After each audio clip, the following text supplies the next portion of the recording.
Hey, what's up, guys? It's your boy GamerX, and um, so we all know etiquette ended up dying. R.I.P. etiquette, man. But I came across this video from this Jamaican triforce. I didn't really know this guy, so he was a friend of etiquette, and he's like telling you why if you watch this video, which is uploaded on June the 26th. I don't even remember which day Etiquette died. I think it was probably around the same day. It's a really sad situation, and yes, what Triforce is saying, like if you watch this video, you guys need to watch. He's saying like the real reason why Etiquette died wasn't even just because yo Keemstar was like telling him to commit suicide, and like they weren't taken seriously, and he had like mental issues. Was the fact Etiquette pushed away everyone around him that tell him to stop doing certain things or chill with the streamers because of his toxic fans. Because we all know this, like there was good fans, the Joy-Con boys, and then there were toxic people that wanted him to do dumb shit like drink vodka and all that. So um, you guys should watch this video. I'm just gonna play a part of it for you guys, get the major important points, and yeah, this whole etiquette thing is really messed up. Sad to see him go, to be honest. And yo, I just really wanted answers, like even though etiquette's death and stuff, like I would really wish I could get to go to that funeral. I hope they bury him at the YouTube, at YouTube, as he wished, like, but this video is also about awareness that you guys, fans, people that be watching etiquette, whatever, like Keemstar wasn't like the only major factor or isn't to be blamed for etiquette's death. It's on a lot of us, a lot of the viewers, a lot of people that cause this. Cause y'all gotta remember, like, people are human beings, and I'm just gonna let you guys watch it. Their circle.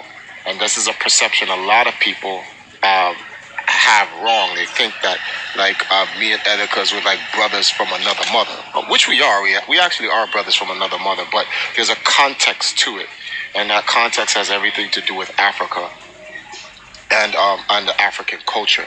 That's where me and Etika connect with, and not even so much as video games, but more so that when I was in New York and we finished doing the launch with C&D, C&D then went back home. Well, he didn't go. We were getting ready to go to the. I think it was after PAX. I'm not too sure if it was before or after PAX. Either way, no, it was after PAX. It was after PAX. Definitely after PAX.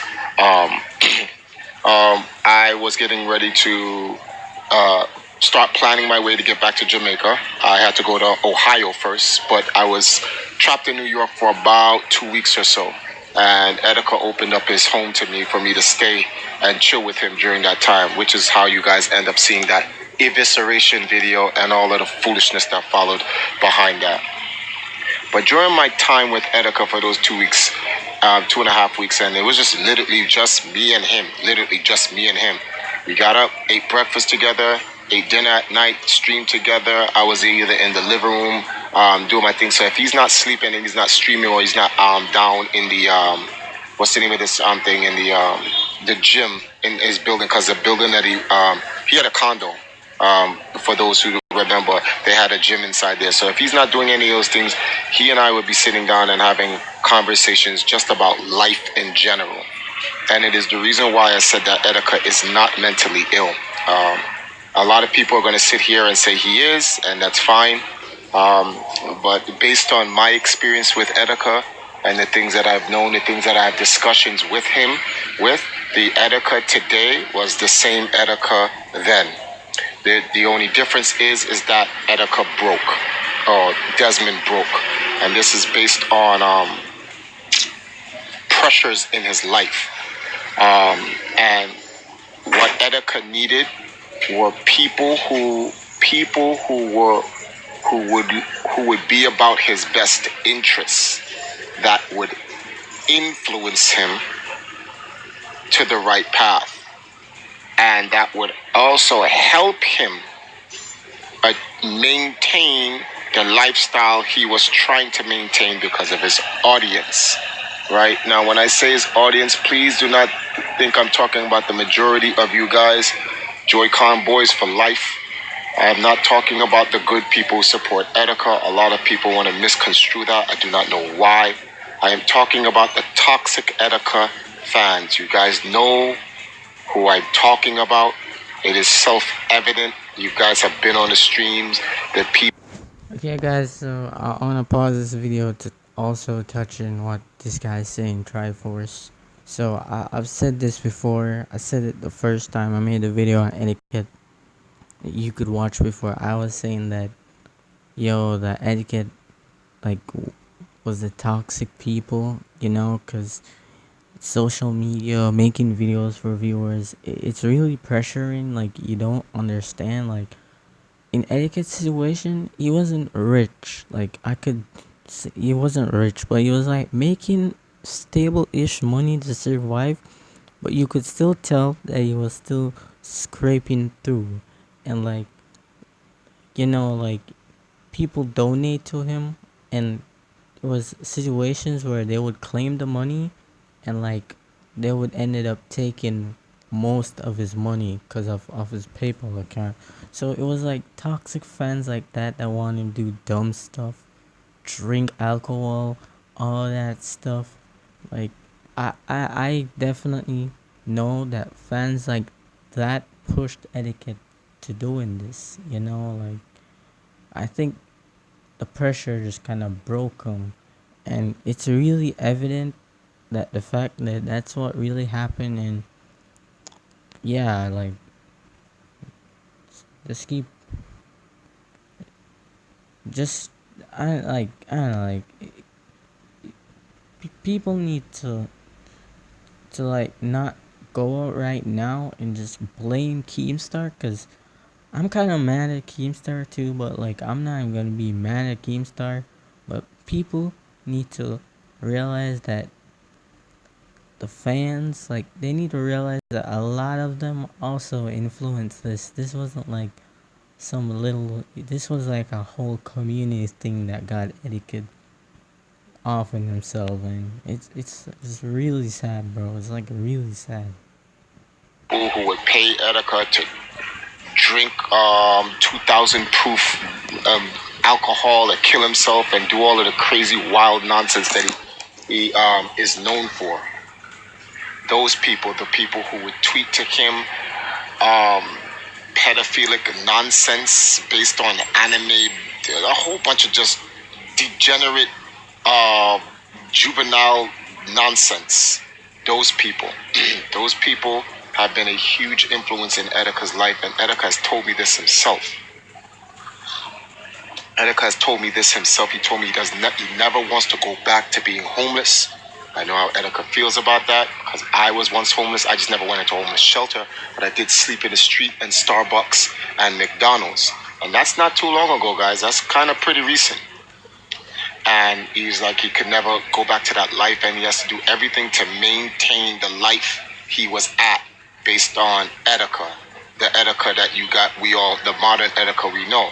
Unfortunately, in order for him to generate the revenue to maintain that life, he would have to continue the foolishness. That was the problem. And this foolishness, unfortunately, there were people telling Etika, I don't need to segue into this point, but let me just segue into this point. For all the fans here who ever come and say, Triforce, why don't you do X, Y, and Z with Etika? Why don't you do this with Etika? And you ever notice I've been always standoffish from answering that question? Well, let me answer that question now. Not that it matters, but it does bring closure, and it does open up things to like people who did not know. Etika couldn't do anything with me because there were people telling Etika, yo, don't deal with Triforce. Triforce is this, Triforce is that, he's a negative this, he's a negative that, and he's gonna pull you down and whatever. That's why Etika says Triforce is the homie, but I can't do certain things with Triforce because it would alienate the people that were supporting him financially. So Etika had to make a choice. And I didn't hold that against Etika. Completely understand. For those who were with us during the Nintendo Switch anniversary, right? When it was me, Etika, C and D, and whatever, there was a time that I wanted to do a podcast with me, Etika, and C and D. And Etika had to pull me outside because I had asked him in public in front of people, yo, I want to do a podcast with you, C and D, etc. And Etika had to pull me outside, and he was like, yo, B, I told you, dogs, like, listen, I'm cool with you, Triforce, but yo, I can't be doing stuff with you in public, man. Like, I got my audience I got to protect, man. Yo, this is my lifestyle. And I said, all right, say no more, B, I completely understand. And that's why, it was the way it is. Etika was being pushed. The negative people in his audience were they did not really, why'd I do that? They did not really support Etika, what was in Etika's best interest for Etika as a human being. A lot of these people were just in it for, like, listen, anyone that would threaten the entertainment that Etika was giving him in the style that they were giving him, their job was to get those people away from Etika, which, if you look at it, Etika pushed away a lot of the people that told him, yo, dogs, you can't, you got to chill with the streams, B, and whatever. And anyone who told Etika that, Etika pushed away. Why? Because this was Etika's way of making money. And he needed to do that, and he didn't need anyone influencing him positively about, toning it down or whatever, because at the end of the day, that was not paying his bills. These are the facts. And a lot of people don't know this. Ask any one of Etika's closest friends that was a huge mistake. Ask any one of Etika's friends that actually was helping him. It would tell you the same. They all tried to temper him, but to no avail, because this was people. And that's why I said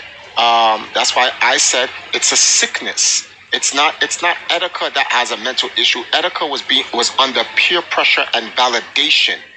That's why I use that song from Eminem. People want to see if it's him, if it's true. He was pressured, and there was a part of Etika that didn't want to do it. And that's why Etika said what he said in his video. He was too much of a coward to face it. Especially because a lot of the lifestyle and the behavior he was living also helped push the problems that he was actually having. And he was having a lot of personal problems. And when people go, he was like he had a mental issue. No, man, like, you don't have to have a lot of people go through hardships, especially living in New York City. I'm one of them. I go through a lot of mental issues, like in terms of like the pressures behind it, but it doesn't mean I'm psychotic or that I need psychiatric help. Sometimes I just need the right people in my corner. That's enough. Positive people who bring positive energy to me, and that will help me get out of the situation that I'm in. And in Empire Arcadia, I have people like that. Guys like Wes, guys like Robin, guys like Black Podrin, guys like KDZ, guys like Jaxo's not in Empire, but I had a gaming. Well, guys, I don't want to go too much in Triforce video, and that's most of the points that he made that I definitely can agree with. That makes a lot of sense to me. I know a lot of people in the gaming community are gonna say, yo, he was just mentally ill. But yo, Triforce was right. He wasn't like ill because he checked out of the hospital and stuff. It was really just the pressure, man. Like, I think peer pressure of YouTube and what happened in his life, him losing his girlfriend and then his channel, all of that. It just made him like, just made him quit. Just made him ended it. And after like him going on to the drama alert, a lot of us wasn't really like noticing, especially Keemstar in this position where it's like, yo, Etika, yo, he's just laughing, and when he said to Etiquette that Etiquette should just end it all, I think right there that Desmond actually took it like personal, took it all of the bullying, probably got so fed up with everything, didn't know what else to do, and it's really what really killed Etiquette that made him depressed wasn't because he was just mentally ill, deranged. It wasn't nothing. It was really the fans and the lifestyle that he was living. So, um, if you come across to watch this video, um, leave something positive in the comments. Is all I'm asking. Leave positive energy. Try to be, try to be, just try to be good to others and people online, cause shit that you do, shit that you say, it can definitely wound deep, and it can mess somebody up in lots of ways that you don't know. And RIP Etiquette, I definitely hope that Triforce's video gets seen by more people, seeing that he was in a closer circle with Etiquette and he understands. And out of everybody that I watched touched upon topics about etiquette, lots of people didn't even care. They just wanted to make some videos or cloud off of his death. But I think this was the real reason, and we should all learn from this situation. And I definitely think that Keemstar should definitely learn from this situation. And next time he does a drama alert video on a person like that, instead of just laughing it off and stuff, he should definitely try to try to help the person, because in more ways than one, a lot of us influenced the death of Etika, and it's really messed up. RIP Etiquette, really, you're in a better place, man. I just gotta end the video right here, guys. I don't really got much else to say. Other than it's really sad to see Etiquette go, man. Like it's been sad, and prayers to the family. Prayers to the family.